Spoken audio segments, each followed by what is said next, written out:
Hi everyone, welcome back to another episode of How to Crypto. In today's video, I'm going to show you how to download Zengo Wallet application on your iPhone.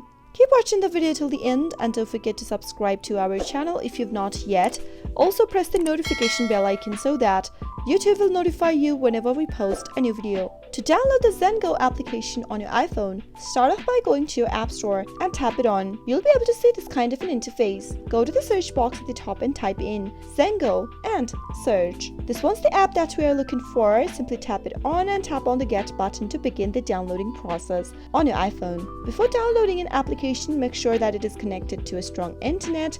Once it is, you'll be able to download the app smooth and easy. Once the application has been downloaded, tap on the Open button to launch the app open. Now, simply tap on the Skip button at the top right hand corner in order to end up in the login area. Go ahead and type in your email in the first text box and get started. That is how you'll be able to download Zengo Wallet on your iPhone. I hope the tutorial was helpful to you. If it was, go ahead and give us a thumbs up. Comment down in the comment box if you have a question or a feedback for us. I'll soon be back with more tutorial videos like this. Thank you for watching.